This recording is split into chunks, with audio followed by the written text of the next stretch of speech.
Olá, está no ar o Estúdio Tribuna Online, programa de entrevistas da Rede Tribuna, gravado no Tribuna Lab. Meu nome é Verônica Aguiar, sou jornalista e repórter multimídia da Rede Tribuna e hoje nós vamos conversar sobre viagem solo. Você deixaria de viajar por não ter companhia? Tem muita gente deixando de aproveitar oportunidades por medo de viajar sozinho. Nós vamos entender o porquê. Para tratar do assunto, nós vamos receber aqui no estúdio a psicóloga Monique Nogueira. Ela decidiu fazer uma viagem internacional sozinha para incentivar seus pacientes a fazerem o mesmo. E aí eu queria entender com você, como que você percebeu que seus pacientes estavam deixando de viajar por não ter companhia? Bom, o público que eu atendo, em maioria, são mulheres. E atendendo, né, esse público de mulheres, eu percebi que grande parte delas deixavam não só de viajar, mas de fazerem várias coisas, ou perdendo oportunidades na tua vida, por não terem às vezes uma companhia ali disponível, né, e com a agenda que alinhasse com a agenda delas. E me motivando, né, no decorrer do ano, me motivando essas demandas, eu quis me colocar como um exemplo, como um lugar de inspiração, para que elas pudessem olhar e falar, puxa, isso pode acontecer, isso eu consigo também fazer algo sozinha. E aí eu não sou muito de postar, né, nas redes sociais, e me abri o meu Instagram para colocar todo o percurso da viagem, né, desde o início aqui de Vitória até todo o percurso da viagem, até voltar, desde as dificuldades até as alegrias. Então eu tentei colocar o máximo ali e trazer desse lugar uma motivação, dentro dessa viagem, uma motivação para elas. Entendi. E quais que eram os medos, assim, que você observava dessas pacientes? Quais que eram os receios, né? Por que elas não iam sozinhas? Sim, existe um estigma que quando você viaja sozinho, você está inteiramente sozinho. Gente, isso é extremamente errôneo, essa mentalidade. Por quê? Quando você viaja sozinha ou sozinho, é uma oportunidade muito grande de você conhecer muitas pessoas e ter uma troca cultural muito grande. É muito rico culturalmente e em outros pontos, como autoconhecimento, empoderamento, aumento da tua autoestima, você se colocar numa viagem solo. Então isso é uma crença onde as pessoas pensam que eu tô viajando sozinha, não vou ter ninguém, não vou ter companhia. Não, né? Você vai ter companhia, sim. É claro que existem movimentos para quem viaja sozinho, então há grupos, há passeios que você pode fazer, que vai ter sempre alguém interagindo ali com você. É uma oportunidade muito grande de se conhecer outras pessoas e outras culturas também. Os perrengues, né, que são as dificuldades, coisas que podem acontecer, imprevistos ruins que podem acontecer, eles fazem parte da história do viajar sozinho. Aí que tá, né? Quando você se coloca para viajar sozinho, é um movimento que você faz de sair da sua zona de conforto. O lugar do conforto, ele é muito bom, ele é favorável, mas ao mesmo tempo ele não faz você crescer, não faz você olhar para a tua potência, descobrir os seus limites, ultrapassar os seus limites. Mas se você ficar nesse você não vai abrir a porta da sua casa para poder ir trabalhar, né? Então, analisar quais os ganhos, quais os danos dentro de uma viagem solo. Foi a primeira vez que você saiu sozinha? Como que foi a experiência? Não foi a primeira vez que eu viajo sozinha, mas eu vou dizer que essa viagem, ela teve uma representatividade muito grande, porque eu fiz ela com um propósito. Então, eu não fui sozinha, eu levei todas as minhas pacientes junto comigo, levei todas as mulheres dependentes que muitas vezes deixam de fazer as suas atividades, deixam de colocar os seus sonhos em práticas por medo e por esperar que a agenda do outro concilie com a sua.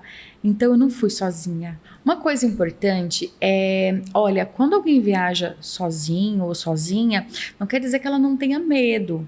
Claro que eu tive medo em alguns momentos, no sentido de estar insegura. Eu estava num outro país, não entendia muito bem a questão do câmbio, que é bem diferente lá, né? Depois desse medo, é tão fantástico, são experiências tão ricas, são tantas pessoas que vão agregar na tua vida, tantos lugares.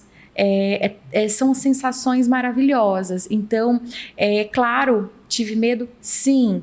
Em uma vez? Não. Em vários momentos eu tive medo também, mas esse medo não me paralisava, né? Então eu penso que hoje a internet, ela vem somando muito para você poder fazer uma viagem solo. Então, sempre na dúvida, recorra à internet, busque informações, né? O Google tá aí para trazer todas as informações possíveis dentro daquele lugar onde você vai visitar também, né? Isso é uma das sugestões. Eu falo porque nesse processo também, às vezes, né, um parente desencoraja, né, começa a falar, não, mas você vai sozinho, você é doida. Eu queria entender, assim, principalmente em relacionamento a dois, quando um dos dois resolve fazer uma viagem sozinho, né? Como que se dá isso, digamos assim, pro parceiro, né, que tem dificuldade de entender que o outro quer realmente viajar, conhecer outros países? O que você diria para essas pessoas que têm medo do parceiro ou da parceira, né, viajar sozinho? Então, é algo complexo, né, fazer uma análise sucinta sobre isso, mas vamos lá para os pontos, né? Um relacionamento que seja amoroso, familiar, que seja, o tipo de relacionamento que for, ele tem que ser saudável. A base de um relacionamento saudável está no respeito, no diálogo, na reciprocidade, na segurança, na confiança. Então, isso é um dos pontos, né, dos diversos pontos que tem de base para um relacionamento ser saudável. Primeiro, levando para um relacionamento amoroso, primeiro temos que analisar que tipo de relacionamento é esse, que tipo de contrato foi realizado diante desse casal. Eu posso viajar tranquilamente sozinha ou não, a gente não combinou de viajar sozinhos. Então, primeiro analisar que tipo de relação é essa que foi colocada para esse casal. É uma relação que está com a base na liberdade, na segurança, porque se há segurança, se há confiança, há liberdade. Se há desconfiança e há insegurança, há ciúme. Então, primeiro preciso analisar que contexto que a pessoa está inserida, que tipo de relacionamento ela está inserida. A saída seria a comunicação, no caso, conversar para entender do que o outro tem medo. A via de um relacionamento, seja o que for, né, amoroso, afetivo, enfim, né, assim, de familiar, de trabalho, a via de um bom relacionamento está na comunicação.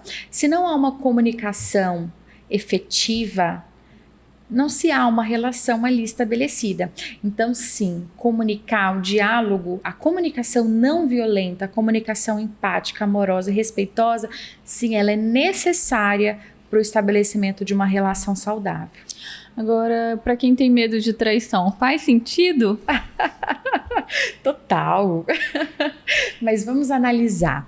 Se a mulher ou o homem tem medo de uma traição, aquilo já diz algo dentro daquela relação ou dela com ela mesma, que ela trouxe das relações passadas. Então, eu preciso analisar esse contexto, porque muitas vezes ela pode estar sendo tóxica para o parceiro ou parceira, quando ela limita o outro e fala, não, você não vai viajar sozinho.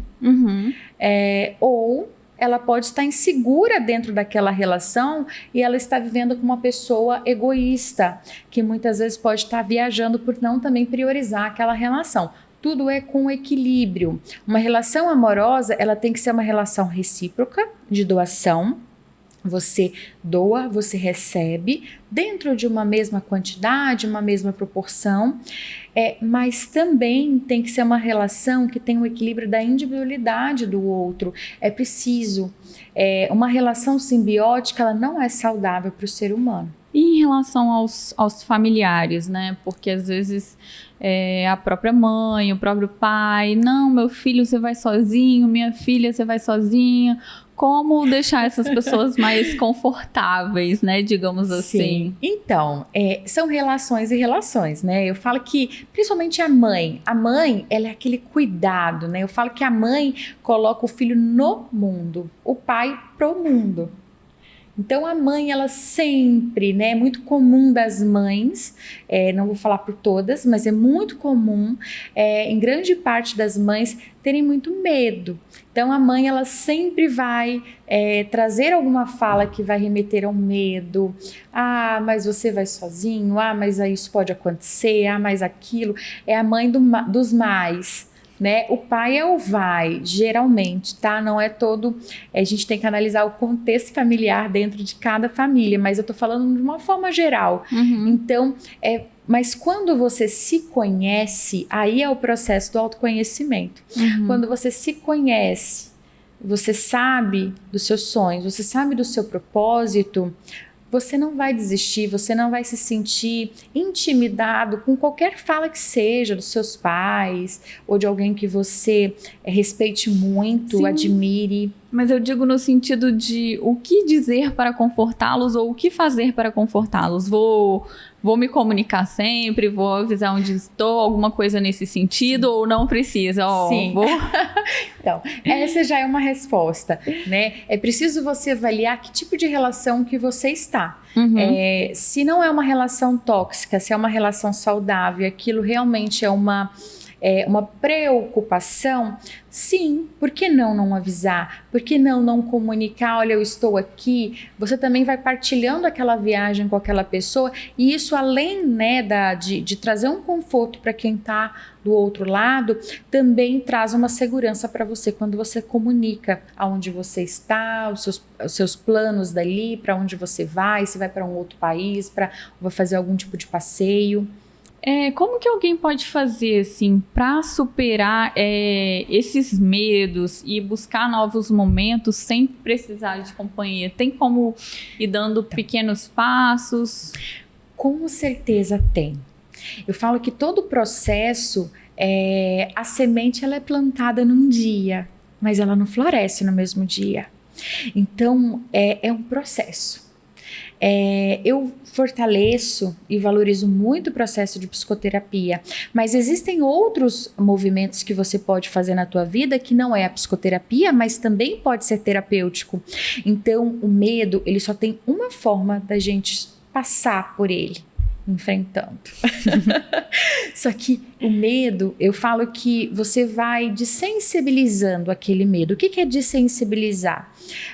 Hoje eu não consigo fazer uma viagem solo, mas eu posso tentar ir num cinema sozinha. Eu posso tentar ir num barzinho sozinha.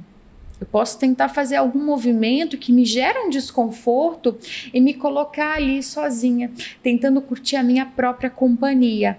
Então, é isso, você vai desenvolvendo autonomia, você vai desenvolvendo a potência da solitude, de você conseguir curtir a sua própria companhia. Porque quando você não curte a sua própria companhia e não tem essa liberdade, algo você está comunicando também para você. O que você está comunicando? Por que você não consegue ficar com a sua própria companhia? Esse medo, então, também está completamente relacionado ao autoconhecimento. Na verdade, a falta dele? A falta dele, com certeza. Também, mas eu falo que é base, né? Porque quando você se conhece, você sabe os seus limites. Você sabe o que você gosta, você sabe o que você não gosta.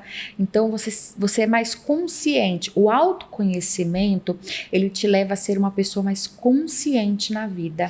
Mas então, assim, é perfeitamente saudável, por exemplo, você não gostar de viajar sozinho, mas ter, digamos assim, o hábito de fazer outras coisas sozinho. A questão é você não querer ficar sozinho. Aí é o problema, né? Isso. Não querer ficar sozinho em momento nenhum. Isso. E aí a pergunta, o que te incomoda tanto na sua própria companhia? Exato. Essa viagem, a minha proposta de me colocar nessa viagem não é o ato da viagem em si. Tá tudo bem a pessoa, eu não quero viajar sozinha, tá tudo bem. Né? A proposta da viagem é mostrar, olha, você pode fazer algo por você, você tem a liberdade, a vida tá aqui para ser vivida. E sobre a questão da mulher, assim, existe uma diferença no tratamento quando o homem diz que vai viajar sozinho e quando uma mulher diz a mesma coisa. Por quê? A gente tem que pensar na sociedade enquanto estrutura. Nós temos uma estrutura muito machista, que está sendo quebrado ao longo dos anos e com as mulheres cada vez mais buscando novos espaços e se colocando em novas situações para que isso seja desmistificado, para que isso seja quebrado e dissolvido. Uma mulher, quando ela viaja sozinha, muitas vezes ela é estigmatizada. Em que sentido? Puxa, mas por que ela está viajando sozinha? Deveria estar com um parceiro ou com a família viajando. Isso é visto como uma mulher que está bem-sucedida? Será? Bem-sucedida é a mulher que tem liberdade de poder ir e vir onde ela quer ir. Ela tem a liberdade de poder escolher que ela quer estar no momento de relacionamento ou não. E não está, muitas vezes, num relacionamento fadado, ter essa liberdade. Então, sim, precisamos fazer mais movimentos como esse para poder quebrar esse lugar, esse estigma que foi colocado há quantos anos aí que vem sendo colocado não só com essa situação, mas muitas outras, onde as mulheres elas estão vencendo essas barreiras. O estigma que você fala seria de que uma mulher sozinha não estaria bem-sucedida, né? Exato. Uma mulher sozinha, ela não está bem-sucedida, está sim. Uma mulher sozinha pode ser muito feliz, sim. Estar sozinha, essa palavra solo, essa palavra sozinha, é preciso ser olhada com muito cuidado, porque estar sozinha não é estar isolada. Você vive, você está vivendo a tua vida com liberdade, com autonomia. Você não está isolada do mundo, pelo contrário, você está vivendo e tendo vários tipos de relações. Perfeito. E o que você gostaria de dizer, assim, para quem está nos acompanhando e tem vontade de dar esse passo? Então, o que eu gostaria de dizer para cada mulher, para cada ser humano que está aí do outro lado descubra-se. Descubra-se todos os dias, busque o autoconhecimento, busque o autocuidado, porque a partir do autoconhecimento e o autocuidado diário, quando eu falo de autocuidado, não é o autocuidado apenas físico, externo, também é o autocuidado interno. Cuide de você, porque é isso que vai te dar potência e vai aumentar a tua autoestima para que você tenha força para muitas vezes colocar todos os seus sonhos que estão nos papéis, no papel. Aí há muito tempo você vai conseguir colocar em prática, mas só a partir do autoconhecimento que você vai conquistar esse lugar. Então descubra-se todos os dias. Monique, muito obrigada pela sua presença. Este foi o Estúdio Tribuna Online. O episódio de hoje está disponível no site Tribuna Online, no nosso canal no YouTube e nos tocadores de podcast.